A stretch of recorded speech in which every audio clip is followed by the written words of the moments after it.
I'm Roscoe. I'm in 5th grade. I go to Stonewall Elementary School, and I got a question for you. So, if there was a movie about your life, who would be the actor to play the role of you? Could I hire you to do it?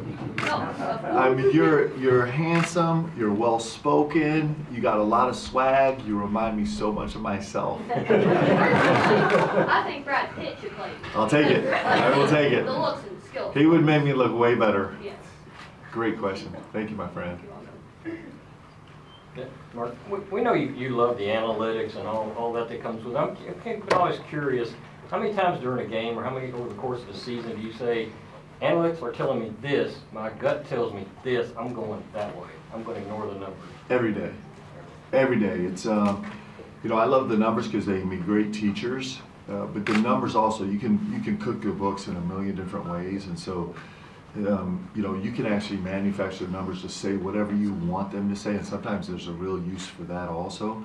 So it's just one part of the stew. It's something that we're always trying to dig into because they can be a great teacher, but they can also, you know, our sample sizes never get big enough to make it a sure thing or completely reliable.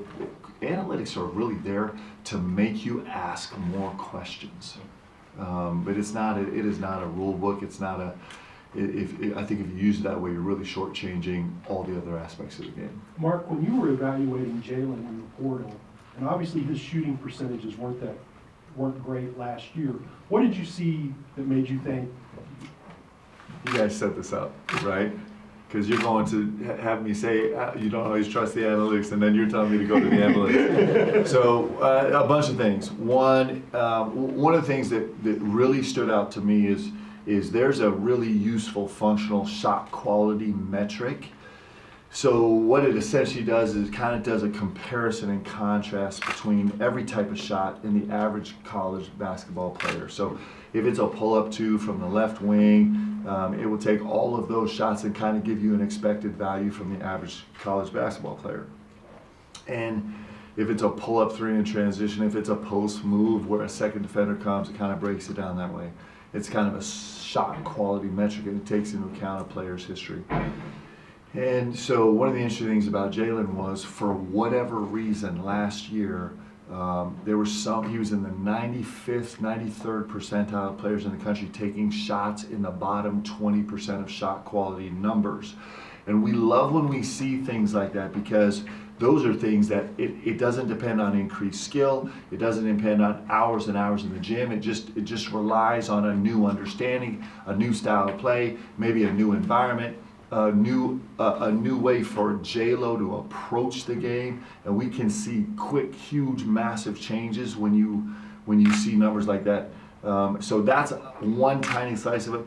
I like the way he owns his shot. I like the way he finishes shot. I like his fearless nature. All those things translate well to him being a way more efficient player.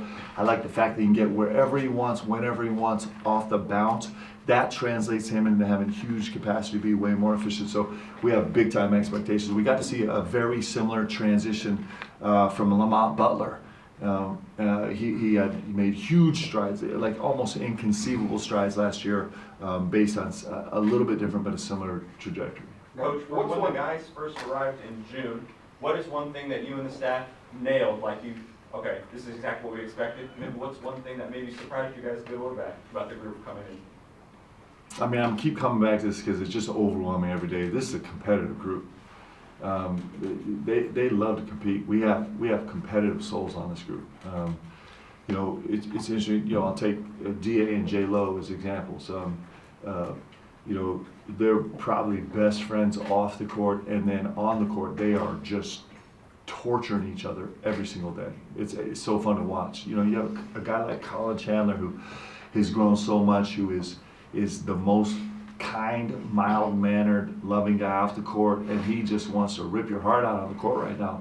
Mo Diabate has brought this beautiful, competitive, bully mentality to our team. And I could go on the list. So that's been really fun. I do think one of the things, I think we're way more mobile. I think we're really, really mobile at all five positions. And I think we have a ton of growing ball handling, ball moving capacity that I think is going to bode well for us. What's an area where maybe you're behind compared to where you were at this stage last preseason?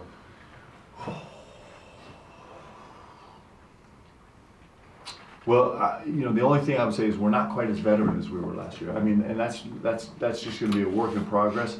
We were blessed last year. We had 7 super seniors to start the season on the roster, and so that's hard to replace in that sense. But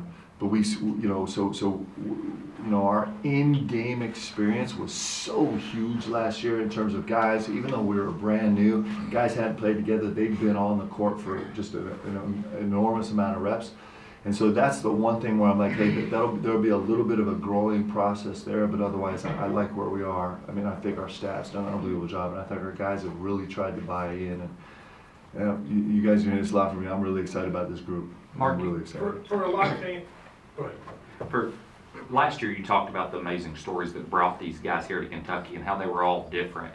Well, this year you're coming in with quite a few returners. You've got freshmen, you've got top transfers coming in. You've got a guy that returns as preseason All-American. How is it different handling that pressure and that preseason hype of more of last year of a what's this team gonna be? I know you say you sign up for this when you come here. What's that like in difference to last year? It's always the same. It's just always the same, and that's what I think anybody outside of Kentucky just will never understand. Some people might say, last year a veteran team, so there's a lot of pressure to win. This year, you have a deep team, so there's a lot of pressure to win. Next year it'll be something else. What you don't understand if you're not here in Kentucky is that this is all the pressure, always. If we had 3 players on this roster, the expectation would be we'd still go win a national championship. But that never changes here. It's what sets one of the things that sets Kentucky apart from everyone else. So I don't know what the difference is in the pressure or the expectations. It's the same, and that's why this place is so great, right? That's why we all get to be together in this room together, even everybody's squished in the back, right? It's Kentucky. It's what it is. And you're right about that. That's why you come here, and it is not, it's not the right fit for everybody because you have to love this the way that we love it to want to be here, and that's a pretty cool thing. Mark, do you think that the kind of makeup of this roster makes you guys a more, or I guess an improved rebounding team, just from a physical standpoint? Yeah, our staff and our players have done an unbelievable job about making that a 100. We have 3 100s as we've talked about, and so we chart every single wedge effort, every single live possession of every single practice all summer long, and we've made great progress. I do think our mobility, one of the things that leads to offensive rebounding opportunities is pace, space, and mobility in terms of continuous cutting hard. It's harder to block out moving targets, especially when they're moving and shots are a little bit unpredictable. So I'm really pleased with where we are there. We're gonna have to translate it into games, but I think the focus has been great, both by players and staff. Hey Mark, what's the value of playing teams like Purdue and Georgetown in the exhibition games? We're gonna find out. I'm really grateful for it. We thought that this rule was going to pass last year. We thought that last year we were going to be able to play Division I opponents in the preseason exhibition games. I love it. You guys are going to hear me say this over and over again, man. Can we get to 41? I would like to get to 41 games now. But this, in a sense, lets us go from kind of 31 to kind of 33, and our added 33 is the #1 team in the country and a Georgetown team that's going to be really, really good. Ed's in the process of really turning this around. So I think it's fun for our fans. I think it's elite for us. Not only do we get to play the preseason #1 ranked team in the country, and we get to do it before the season even starts, but they're also a veteran team that functions probably better together than any team in the country. And so it's going to test us before the season even starts in a really special way, and we need that. We need that. It gives us great data points to grow and figure things out and challenge us. So I love it. I'm really grateful. Matt's probably If he's not the best coach in the country, he's one of them, and he's proven that he can do it his way with the guys he does, that he's established a really unique, relevant, incredible culture. And so the fact that we get to start that way, and then followed with Ed Cooley, who's, you know, just is elite. I can't think of any better way to prepare to start the season than to get to face those two teams. For a lot of fans, Mark, the new era, the only hard thing is that they don't know the guys, the transfers that come in. Some of the guys transferring in. Yeah. If you were to just give like a little basic description of their games, that the average fan would know what is happening. All right, let me try.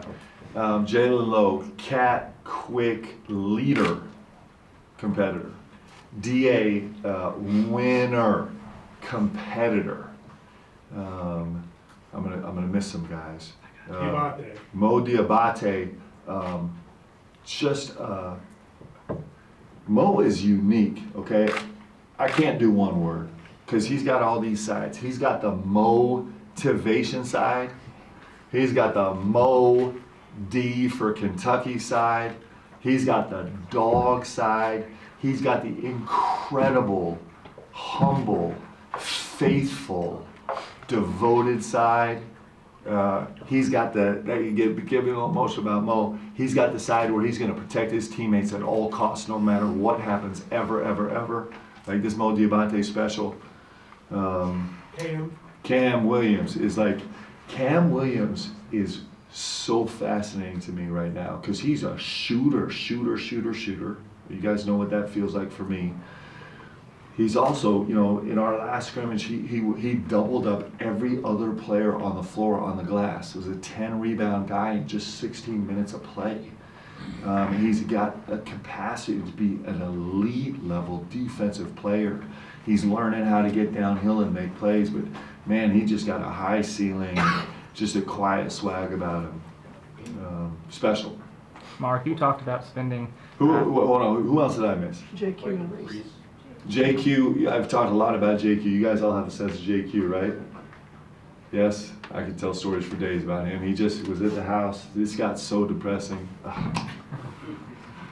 So he was at the house 2 nights ago, and he was beating me so bad in a game of chess that we invented a new rule where I get to turn the board 1 time. So he was beating me so bad, I'm like, okay, freeze, I'm gonna turn the board and you have to play my position, I'll play yours. And the best I could come out of it was a draw, barely. So, I mean, this JQ is stories for days. Reese Potter, guys, is a big time basketball player. And we're really blessed to have Reese Potter here. You know, in this time of rev share and NIL being such a huge part of this, you know, Reese Potter was a guy that said, you know what, I'm coming to be a part of Kentucky, and he has given us so much. Like, he's really special. I mean, he's a big time player. He's gonna have a great future in this game. Anybody else? Well, that's it. Okay. Mark, you talked about this summer taking a new approach to the defensive side of the ball, spending a little bit more time on the foundation. Just what kind of steps did you take this summer, and kind of where does the team evaluate for yourself right now on that side of the ball? Yep. Yeah, so it's all the things. So, you know, we spent a ton of time evaluating last year. And, you know, there were some personnel changes that hurt us defensively. You know, the first half of the season, we were really good defensively, and then we just had a major fallout. Part of it was personnel driven, part of it was scheme driven. And so we've attacked that on like 3 different sides. So we'd like to find a way to be way more aggressive. We want to force teams to be more uncomfortable, and you can do that a bunch of different ways, and we're really trying. We're trying to push up the boards more. We're going to take shots, you know, to extend the floor more. I think we've, you know, positionally, I think we've addressed some mobility things that were tough for us, even though we might be a little smaller than we were last year. And then just in our practice time, just kind of urgency of it, we've redefined roles on the staff, on the team, and tried to do a major overhaul. I think we're the 51st ranked defensive team in the country, and we'd like to be top 10, and that's a yeoman's task. We'd like to be number 1, but if we can slide in that top 10 space, it's going to serve us really well. But that's going to be in every second of every day pursuit. This summer you mentioned incorporating 30-minute meetings with your players. How Yeah. do you feel like that's helped you get to know each guy or help them coach them better? Yeah, I actually, it is so painful to squeeze these into the schedule. Like just this morning, I had Denzel Aberdeen for a meeting, and I was double booked, and so we canceled the other event to have his time. It's hard. Like the day gets really.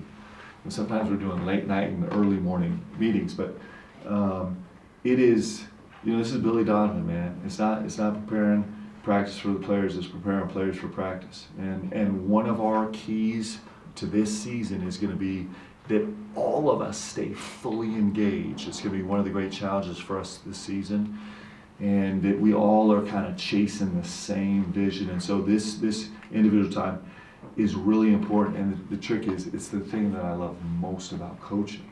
And so in that sense, maybe it's really selfish, but it's I think it's really valuable, and I think it's important, and we're going to fight like crazy to keep it alive all season long. What is the latest on Jaden's timeline for return, and how do you balance obviously wanting him back as soon as you can get him back with having him 100% for March and also protecting his long-term future? Yep, and I don't know exactly the way to strike that balance, but it's really important. The one thing I can tell you is he is like breaking every record known to humankind in terms of his rehab. It's unbelievable. So a month ago, B. Wells and Randy came to me and they were like, Coach, so these numbers are just insane. Okay, so he was at a 46% asymmetry strength-wise, which is fully expected. Okay, and then it was a month, 5 weeks ago, they came to me and said, Coach, it's down to 3%, and not only is the asymmetry down to 3%, but he's 20% stronger, basic kind of in his full leg functioning, both legs, than the average same body type, same size NBA player right now. Kind of going through the Kingatech data. That's crazy. Like, this dude is a big, strong, hulking, brilliant, humbling for the head coach player who's going to be really fun to coach this year. Okay. So time-wise, he's just going so fast, but we are going to proceed with extreme caution because as fast as he's recovering, there's a balance that we're trying to strike where he's got an incredible future in this game, and we're going to make sure he gets every opportunity to help this team be great and also have an opportunity to go on and do all the great things he's going to do after. Coach, as someone who's very innovative and analytical, what trends do you see coming to college basketball in the coming years? We're all a little bit lemmings. I think watching this OKC Indiana series has got everybody kind of edge about like extending the floor and seeing what impact that has. I think that's got everyone on it. I think we're going to continue to like push the envelope on off the ball stuff. I think as coaches we used to be really good off the ball at coaching actions, and I think what's been interesting over the last couple of years is allowing guys to be incredibly creative, taking 2 and 3 and 4 players off the ball. I think right now there still continues to be this like incredible vibe about trying to shrink the floor in weird areas and then space it and shrink it a little bit. So we're seeing all this, on the defensive side, kind of this brave extending the floor. On the offensive side, kind of this manipulation away from the ball. I think are trends that continue to kind of push forward. Last time we were in here, you talked a lot about the jump your players typically make from year 1 to year 2 in your system. Now that you've had the summer with these guys, what are you seeing from your returners? And for those guys, Colin, Trent, BG, what specific aspects of their game are you looking to see that jump? So Trent Noah is a 1.76 points per possession in live play right now.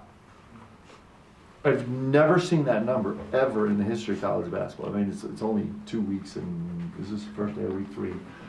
Like, Trent has made a massive jump. Colin Chandler is leading the team in DIM right now in defensive impact metric. Both those guys have made just Herculean massive jumps. And most impressive of all, Brandon Garrison, just write this down, Brandon Garrison is winning conditioning runs at the end of practice. You want to talk about like wanting to just like feel like I don't even know what planet I'm living on right now. I'm so proud of this kid. And so, you know, watching those guys grow, and Ortega, of course, has been dealing with his toe, but the way he's grown as a leader, I'm just, you know, sometimes we get confused in this game. I talk about this all the time. Sometimes we get confused because we get confused that we think that what we're really chasing is achievement, and that is wrong. What we're chasing is growth. Like, it is not achievement. Achievement is like a false, fake, it tricks you. It's growth. And these returning players are actually living that right now. Growth is what brings joy and pride and belief, and it makes you walk in the room different. Achievement is fine, but it's fickle. And so out of these second-year guys, man, we're seeing this amazing growth, and they feel it, man. They're different. They walk in the room different. And I love it. It's the best thing about coaching. Mark, I gotta ask you about the Pat Kelsey thing. He spoke about it a week ago at the recruit visit. He said you guys had nice words, but he still loved you. Do you have any thoughts on whatever that was? Man, I want so badly to have fun with this, guys. I just don't. I'm not sure what direction to go with it. I do know, because all of it. I'm just gonna make all of it up. Like it was really a big nothing, but like I want it to be something. And I do think that I can't decide if I should make up a story or not. It's just, listen. It's the beauty of this deal is the rivalries, right? And you know, I've said this a lot. I think Indiana's going to be way better. I think Louisville's getting way better. You know, I think, you know, our in-state rivals, our in-conference rivals continue to get way better. And I love every second of it. Like, it's how it's supposed to be. This game is great. You know, North Carolina's going to be better this year. And they roll into Rupp. I love when the competition is elite level, and that's what happens. It gets really fun and salty and competitive, and I also am grateful for these incredible coaches. Like, you know, we're at a fun time right now where there are great coaches that are putting their whole heart and soul into this project, and sometimes, you know, that could spill over, and it should spill over sometimes, because if it never spills over, that means you're not like in it, fully in it with your whole heart and soul. If you're fully in it, then sometimes you step out of bounds, and that's fun for fans, and it's fun for coaches, and it's fun for everybody. Mark, Was there a game or a moment last season that kind of shaped your thinking between your year one and year two? Ooh, man, you're making me think here. Say that to me one more time. Was there a game or a moment that kind of shaped your thinking between that year one and year two for yourself? Yeah. Kind of like you were talking about with the players. Yeah, so many. I don't even know where to start. You know, I'm a growth junkie, and so even where there's not moments that you take as like learning, teaching types, we'll rip it, you know, those moments, we'll rip it apart until we can find some nugget that we can actually get better from. So I don't even know where to start. It's a great question. I'm not sure where to start on that.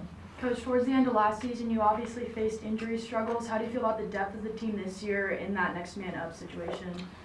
I was actually incredibly proud of our guys last year. Like that group we had last year, I mean, it's actually unbelievably cool. We have, for Big Blue Madness, we have families coming back and we have players coming back. I mean, I will, the attachment to that group in my heart will never go away. I love those guys. So I felt like they managed all of that in a brilliant way.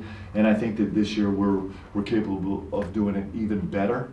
I actually think, you know, that's not just the only part of this depth. You know, when I was here, we had 9 players go play in the NBA for my team. And so practices were so brutal. They were so competitive. It was, you know, you got to the games and it felt easier. and I don't know if we're gonna have 9 players go to the league from this team or not, but it feels so familiar to me, where I'm kind of like, you know what, I gotta get these guys off the floor because they're gonna kill each other right now. And I do think that our depth is making us way better in practice. I think it's gonna serve us well as we go through the long season and face all the challenges that you face, including injuries. In regards to playing Purdue, are you curious at all about the mental maturity of your team? Because you could beat Purdue by 30 and maybe they think they've arrived. You could lose by 30 and they're down in the basement. You know, who knows how good we are. Yeah, if we were to beat Purdue by 30, I would be like, wow. I would walk in the press and I'd be like, what just happened? I mean, this Purdue team is great, right? And so they're a marker of kind of where we're trying to get. I actually want it. Like, the one great thing about doing this before the season starts is you get all that time to reconstruct. And so it's just gathering data. And so right now we're actually in practice trying to create those type of situations so we can learn our guys emotionally. Mark, what do you know about being the head coach at Kentucky that you didn't know a year ago? I don't have a great, I wish I had a better answer. I've always felt like I kind of had some understanding of what this was. And so it's just, you know, I thought it was going to be the biggest thing in basketball, and I think it's the biggest thing in basketball. I thought it was going to be most challenging. It's the most challenging. I thought I was going to love it more than I've ever loved a job, and probably ever will love a job ever in my entire life, and I'm pretty sure that that's true. I thought this was the greatest fan base, that where the connection matters so much, and I still think that's true. I think it's just, I mean, I just am grateful that we get to live in it. I'm really grateful. Mark, you talked about being more aggressive on the defensive end. Obviously, this is the 30th year anniversary of the '96 team that liked to press. This team's more athletic. You talked about being quicker. Can we see some full court press this season? Yeah, and we're thinking about situationally right now. So, you know, for the first time in practice, we're already there. It's not, you know, it's not, you know, every second of every minute of every game, but some places where we will always look to exert some pressure right now going into the season that we plan to, until we get exposed different, and even probably after that, we'll probably just try and do better. But yes, the answer is yes.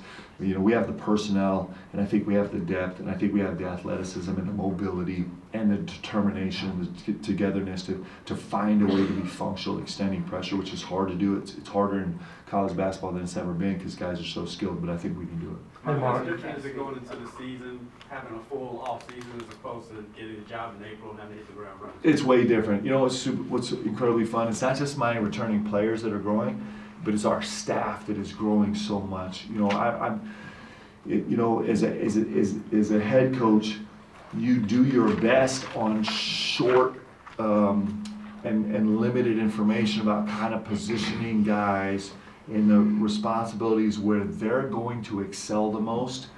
And then there's also this growing process of, like, a year ago at this time, our staff still had so many questions about, like, well, what do you do with this and how do we do this and everything else. And now I feel like we've gravitated guys more into the places where they can be stars on the staff. And we still have so much growth to accomplish the staff, but I feel like we're in a way different spot, and I'm grateful for that. I think we're functioning well together. Mark, I know you can't speak specifically about recruits and the recruiting front, but just 1 year into this, as you and your staff continue to extend yourself on the trail and bring guys in on campus and visit guys in their communities, can you speak a little bit to what that experience is like, and also how receptive recruits have been to the message now that there's 1 year of film of what you can do at Kentucky? Yeah, it's, I think the process is even more fun than it's ever been. I'll continue to say that it's,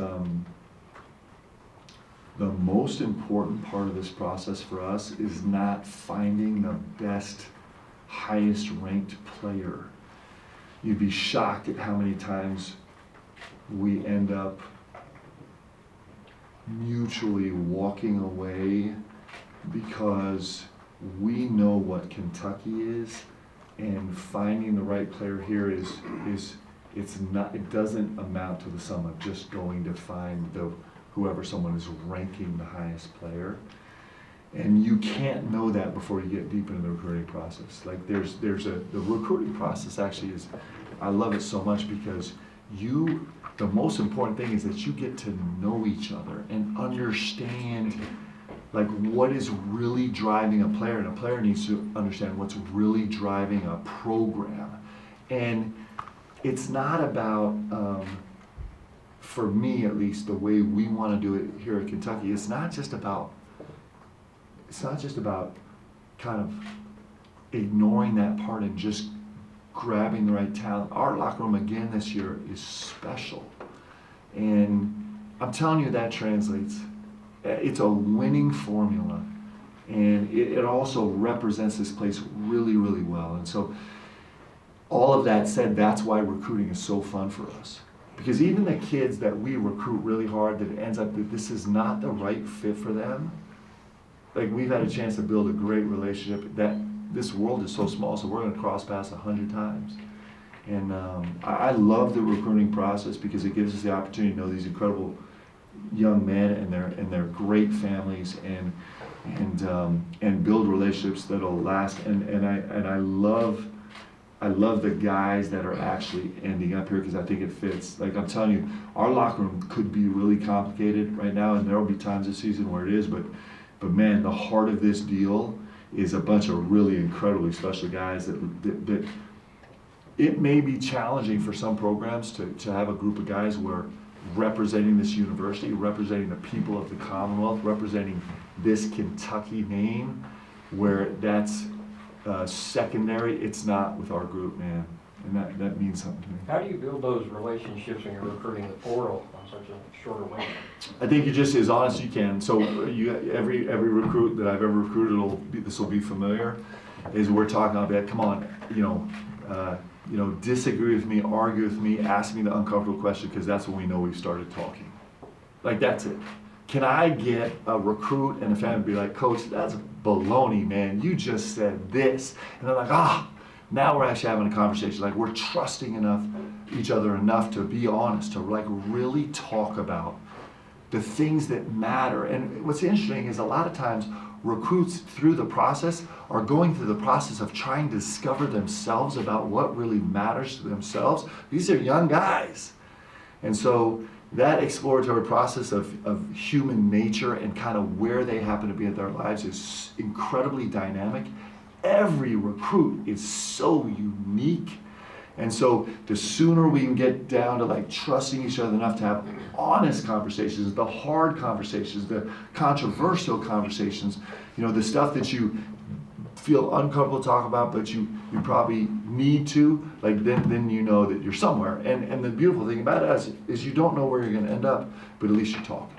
Coach, how does your approach to roster building change when you have so many players on this roster that have multiple years of eligibility left? That has been something we're really trying to figure that out. It's really complicated. Again, for the fourth straight year, we're in here saying everything has changed. And so again, for this coming cycle, we're working under a totally, first time ever set of rules, standards, working off a cap is just something that's so new, right? And so we're modeling every single day, and it's complicated. There's all kind of dynamics about how to do that. I do know that for us right now, we're so excited about this team that we have right now that our number one focus is there.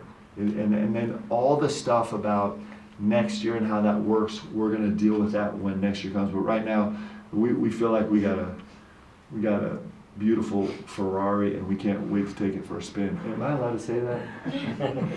Do we have some endorsement deals that are going to, or choose your pick? Mark, you got good news on Andrea. Just what's the relief there, and also what's like to finally get your hands on him after not having him for 8 weeks of the summer? It's really great to put him in the mix and know that he's going to be in the mix from day one. That's wonderful. He came in. Listen, summer is important for us, so he came in.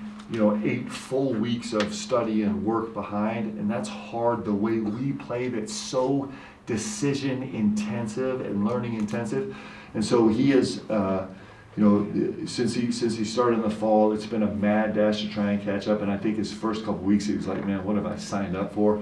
But he's actually showing some signs now of catching up, and he's going to be really fun. Coach, I know we've talked about everyone except the freshmen, so how's Jasper, Braden, and Malachi doing? Because obviously that first year away from home can be a little bit difficult. Yeah, we got 3 special freshmen. I don't know who to start with. I'll start with BH. I'll start with Braden Hawthorne.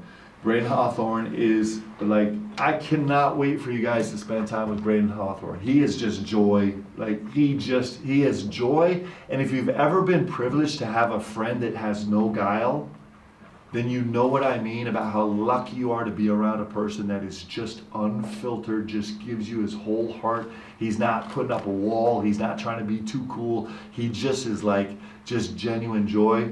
I love this kid. And his ceiling, like, Tayshaun Prince came and visited us a couple weeks ago, and I looked at those guys standing shoulder to shoulder. I'm like, my gosh, like, right now BH is actually just a little bit broader than Tayshaun, which is crazy. But this Braden Hawthorne, he's built special, and I think he's got an incredible upside. Jasper Johnson, I can't tell you how proud I am of him. The intentionality with which he's trying to grow in the places that might not have been his strengths, like he is digging in on the defensive side and like trying so hard to buy into what we're telling him this game is going to demand of him this season. He's doing an unbelievable job, and he's become he's become a much more consistent shooter, as well as being dangerous. And his percentages are really good right now. And so I'm incredibly proud of his focus, and he's growing every single day in important ways. And Malachi Moreno he walked on the court and was a presence from the very second he walked on the court. And he's going to have some growing pains because he's a freshman, but his impact is incredible. Like he is, he's, I'm trying to remember if I'm saying these numbers right. He's in the high 70s, low 80s in terms of field goal percentage right now, and he's our leading rebounder on the team. And he just is a dominant force inside, and his communication skills are growing, and he's got a chance to be really special in a list of bigs that have been incredible here at Kentucky. How special was that for him? Do you want to leave us with some FanFest and Madness? Oh, yes. Intel, yes. and then we will have Coach Brooks. Yeah, guys, I'm so excited about this. I'm so excited about Big Blue Madness. As always, we're introducing something brand new, which is going to be the FanFest, which is going from noon to 4:30. And one of the greatest things about Big Blue Madness that separates us from everything else is I think the whole arena is sold out in 29 minutes now, maybe. And so this is going to be open to everybody in the public for free. You don't have to have a ticket to Big Blue. I'm going to be there. The guys are going to be there, signing, talking, pictures. We're going to have a bunch of booze there and food there and games there. And it's just an opportunity for us to just reach out and actually touch and hug every single member of Big Blue Nation. It's going to be unbelievable. It's in the, what did I miss? The exhibit hall. It's in the exhibit hall. And I can't wait. It's gonna be so fun. One thing very near and dear and personal to my heart, the Be the Match program, which is now they've just renamed it to the National Marrow Donor Program. Let me tell you a little bit about this. So what this is, and this is something that's really Leanne and I are incredibly passionate about. So what you do is you just come in and you just take a simple cheek swab, and then they put you in a database, and it's really young adults, older teens and young adults is really the age where it's most relevant. And you could be called and they could find you as a donor for a bone marrow transplant. So let me give you the impact of this. I have a manager at BYU who jumped into this program. He was with all my guys on the team, and he did a little SWAS, just a little test. It takes 30 seconds, and he got a call like a year later, and was given the opportunity to be a bone marrow, to be a bone marrow donor to a young girl And he went through the surgery and saved her life, and it just is incredible. It just is like, it's the most amazing thing ever.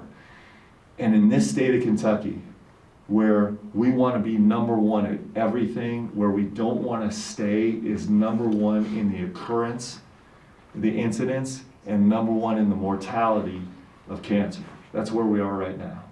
And so as a community, there's no community I've ever been around that rallies like this Commonwealth. And so, you know, when you come to this FanFest, if it's in your heart to do this, it takes 30 seconds. It's nothing, it's no commitment, but just to join this donor registry where you literally could have the chance to save a life. I'm just urging everybody where it's in their heart to do it.